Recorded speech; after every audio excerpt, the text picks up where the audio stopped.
We are surrounded by teachings about goals, manifestation, and productivity. We're told to visualize, to hustle, to create outcomes. Yet beneath all of that sits a quieter question. What does it mean to live with pure intention? Not simply to have intentions, but to become an intentional human being. Welcome to 1111 Talk Radio, where timeless truths meet today's awakening. I'm your guide, SIMRAN.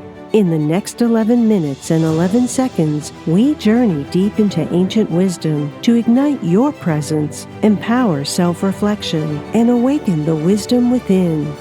You are not on a journey. You are the journey. Broaden your mind. Expand your heart. You are experience, experiencing itself.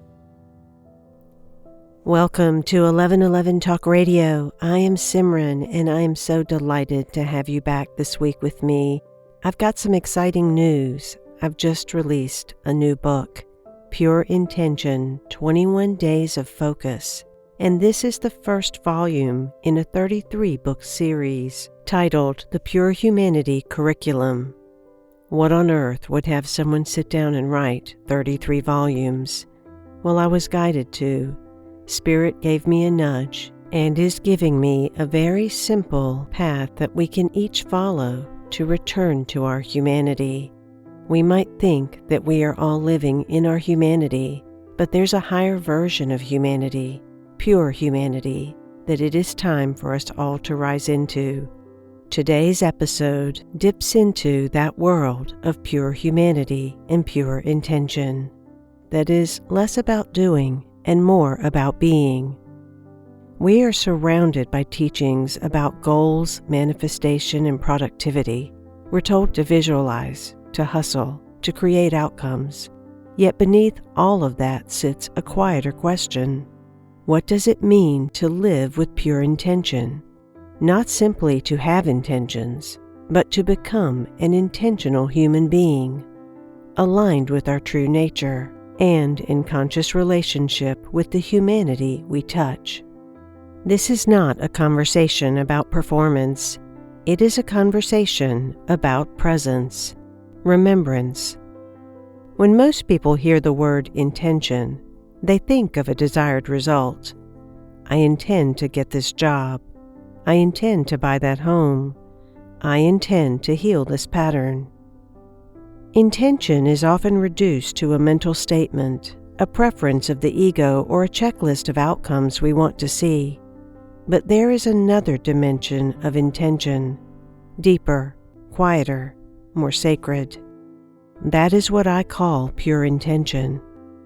Pure intention is not about what you want to have.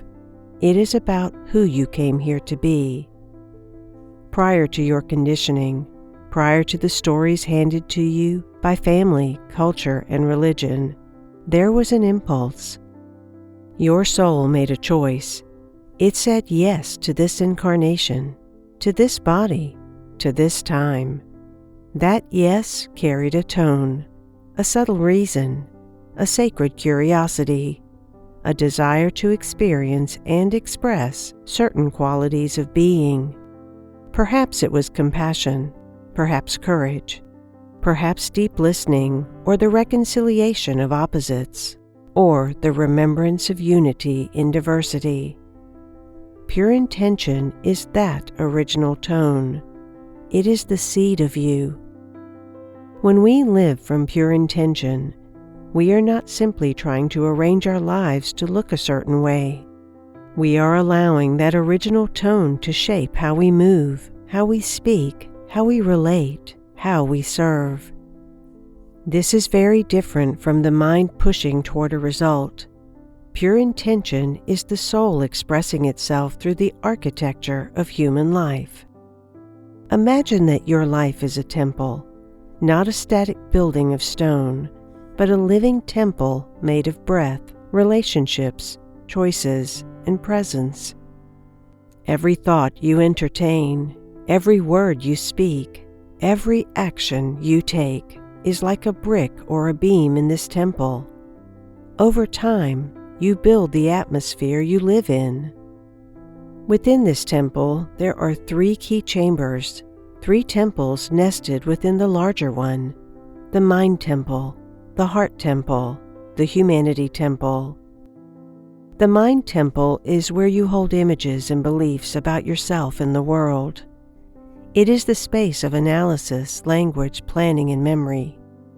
Most of us have learned to place intention here. We think about what we want. We strategize. We attempt to control outcomes. The heart temple is different. It is the chamber of longing, tenderness, grief, quiet joy, and unspoken truths. It is where you feel the weight of being alive and the beauty of being alive, often at the same time. And then there is the humanity temple. This is the field of relationship and collective consciousness that surrounds you, your family, your workplace, your community, the wider world. It is the place where your inner state meets the lives of others. Intentional living becomes profound when we realize that our pure intention needs to inhabit all 3 of these temples, not just the mind. If intention lives only in the mind, it can easily become co-opted by fear and comparison. We may say, "My intention is growth," but underneath, we are secretly saying, "My intention is to prove my worth, to outrun my doubt, to stay ahead." When intention is anchored in the heart, it begins to soften. It becomes more truthful, more compassionate. We start to ask different questions.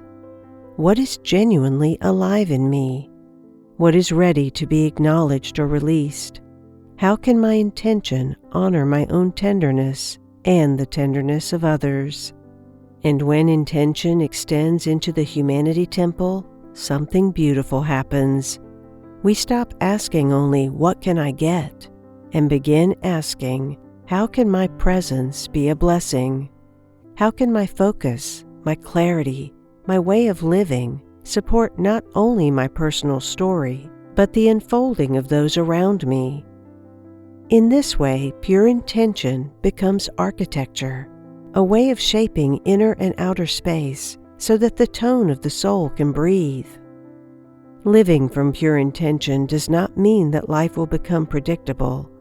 In fact, it often invites us into deeper unknowns. When you begin to align with your true nature and the humanity you serve, the path may no longer follow the familiar tracks of your past. You might feel called to speak differently, to create differently, to relate differently. The mind might say, "This is risky. This is not how things are done. What if I fail?" This is where divine confidence enters. Divine confidence is not arrogance. It is not the performance of certainty. It is a quiet trust in the architecture you cannot yet see. It says, "I'm willing to act from alignment, even if I do not have every answer. I'm willing to follow the tone of my soul, even when it leads me off the beaten path. I am willing to let life co-create with me, rather than forcing everything through my own will." Divine confidence arises when we recognize that we are in partnership with something larger than our personality, with Spirit, Source, God, with the intelligence of love that moves through all things. Pure intention and divine confidence walk together. Intention sets the tone. Confidence allows us to move in that tone, through uncertainty, through change, through evolution. The unknown becomes less of a threat and more of a field in which our pure nature is revealed. It is easy to think of intention as a private matter, my dreams, my goals, my healing. But in truth, every intention you hold, especially those you hold consistently, shapes not only your life, but the subtle environment around you. Every time you soften a harsh inner judgment, you make it easier for others to be themselves in your presence. Every time you choose presence over reaction, you create space where honest conversation and repair can happen. Every time you act from coherence rather than chaos, you contribute a small but real thread of stability to the human field. We often underestimate the power of these quiet acts. We have been taught to look for impact in large visible events, big achievements, public changes, measurable results. Yet humanity is not only moved by grand gestures, it is moved by the accumulation of countless small alignments. One heart choosing clarity, one voice choosing truth, one body choosing rest, one life choosing to live from intention rather than habit. Pure intention held with sincerity becomes a blessing, not because it is perfect, but because it is honest. When you allow your daily focus to be informed by your pure nature and your care for humanity, you become an anchor point, a living reminder that another way is possible. I invite you to get your copy of Pure Intention, 21 Days of Focus. It's available in print, ebook, or audiobook, and begin this simple 10-minute-a-day practice that allows you to create a life of pure intention and greater humanity. Infinite gratitude for your love and support. May the insights be carried throughout your day to nurture you, to empower you, and to guide your journey. Transformation begins with presence. Subscribe and share to spread the light. Until we meet again on 1111 Talk Radio, live with intention, love deeply, and embody your highest expression.